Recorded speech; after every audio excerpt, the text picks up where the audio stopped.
बिस्मिल्लाहिर्रहमानिर्रहीम। काश्तकार भाइयों अस्सलाम वालेकुम। काश्तकार भाइयों, आप जानते हैं कि हमारी गंदम की फसल की कटाई हो रही है और साथ ही साथ कपास की फसल भी काश्त हो रही है। आज हम आपसे कपास के बीज और उसकी शरह बीज और उसकी तैयारी के बारे में बात करेंगे।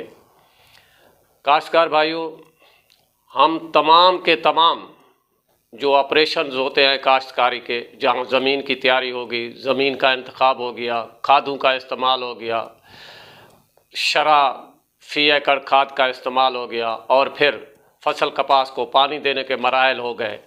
ये सब मराहल अपनी जगह पे हम ठीक कर लेते हैं। अगर इनमें हमारा बीज का इंतखाब सही नहीं हुआ तो यूँ समझें कि हमारी तमाम की तमाम मेहनत रह गई है। काश्तकार भाइयों, बेहतरीन पैदावार और भरपूर पैदावार हासिल करने के लिए बीज की एक अपनी अहमियत है। इसलिए सिर्फ फसल कपास नहीं बल्कि कोई भी फसल हो, इसमें हमारा बीज जो है इंतहाई अहम और कलीदी हैसियत रखता है।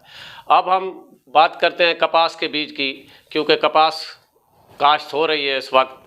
हमारा कपास का बीज जो शरह बीज है, ये इंतहाई अहम होता है कि शरह बीज इंतहाई अहम किरदार अदा करता है। ज़्यादा काश्तकार भाइयों, भरपूर पैदावार हासिल करने के लिए बीज की अपनी एक अहमियत है और शरह बीज इंतहाई अहम और कलीदी हैसियत रखता है।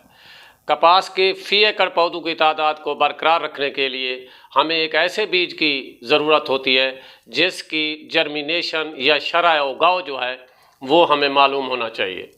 अब होता यूँ है कि हम बीज काश्त कर देते हैं जबकि हमें शरह उगाव मालूम नहीं होता, जिसकी वजह से बीज कम उगता है और हमारे पौधों की तादाद फ़ी एकड़ कम रह जाती है और जो आखिर में जाकर पैदावार पर असरअंदाज होती है। अब जिस बीज की शरह रुददगी या शरह उगाव 75% या 75% से ऊपर हो तो वहाँ फ़ी एकड़ सीड जो है, बीज जो है वो 6 किलो से 8 किलो फ़ी एकड़ ड्रिल बोर उतरा बीज बाजरी या ड्रिल हम काश्त कर सकते हैं।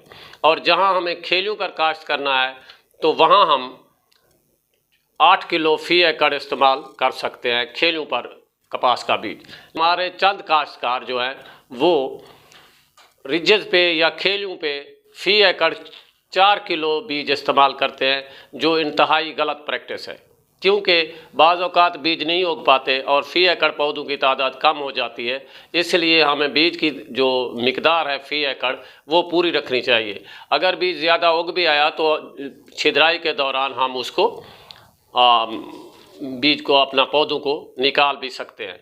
दूसरी बात यह है कि हमारा जो बीज हम इस्तेमाल करते हैं वो इंतहाई तंदुरुस्त हो, ताकि जो हमारे पौधे उस बीज से बरामद हों वो इंतहाई तंदुरुस्त और उनकी बढ़ोतरी भी सही हो। काश्तकार भाइयों, बीज हमारा जो है बाज़ औक़ात हम जो लेते हैं बाज़ार से बोर उतरा बीज, उस बीज को हम अपने घर पर भी तैयार कर सकते हैं। अगर हमारे पास अपनी ही फसल का बीज रखा हुआ हो तो फर्जी बीज को हम उसको डिलेंट भी कर सकते हैं, यानी उसका बोर जो है वो घर पर भी उतार सकते हैं। इसके लिए हमें 10 किलो बीज के लिए 1 लीटर तेज़ाब ज़रूरत होता है। इस बीज को हमने एक टब में, प्लास्टिक के टब में डालकर ऊपर ही तेज़ाब डालना है और साथ ही साथ किसी लकड़ी के पावड़े से बीज को हिलाते जाना है जब तक आप देखें सारे का सारा बोर उतर जाता नहीं उतरता, तो उस वक्त तक इसको हिलाते रहें। लेकिन एक बात याद रखने की है कि बीज को ज़्यादा देर तेज़ाब में नहीं रखना। इस तरह बीज का जो टेस्टा है या जिसे बीज की ऊपर वाली खाल है वो जलना शुरू हो जाती है, जो ऑटोमेटिकली हमारे अंदर वाले पौधे को, नन्हे से पौधे को नुकसान पहुंचाती है। बीज को फ़ौरन इस डिलेंट करने के फ़ौरन बाद पानी से धो लें और पानी उस वक्त तक बीज पर डालते रहें जब तक बीज में वो तेज़ाब की खटास ख़त्म नहीं होती। उसको मालूम करने के लिए कोई बीज का एक दाना उठाकर अपनी ज़ुबान पे रखें, अगर उसमें खटास मौजूद हो तो धोते रहें। अगर वो खटास ख़त्म हो गई है तो बीज को धोना बंद कर दें और उसको ठंडी जगह पर सुखा लें। और बीज को आप काश्त करने से पहले ही किसी फंजीसाइड से या किसी जो कीड़े मार दवा है उससे वो अपना उसको ट्रीट कर लें, ताकि हमारे बीज, हमारी जो फसल है कपास की आने वाली, 40 दिन तक कम से कम रस चूसने वाले कीड़ों से महफूज रहे। और फंजीसाइड हम इसलिए इस्तेमाल करते हैं क्योंकि बाज़ औक़ात होता ये है कि बीज यूँ ही जर्मिनेट करता है, ज़मीन के अंदर ही उसको बीमारी लग जाती है और हमारे नन्हे पौधे मर जाते हैं, जिसकी वजह से हमारे फ़ी एकड़ पौधों की तादाद कम रह जाती है।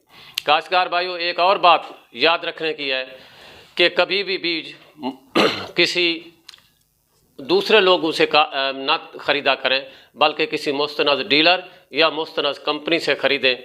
इन अल्फाज के साथ मैं आपसे इजाज़त चाहूँगा, लेकिन इससे पहले आपको एक ज़रूरी बात याद दिलाता हूँ कि हमारे इस चैनल को ज़रूर सब्सक्राइब कीजिएगा ताकि हमारी आने वाली नई वीडियोज़ आप तक बर वक्त पहुँच सकें। खुदा हाफिज़।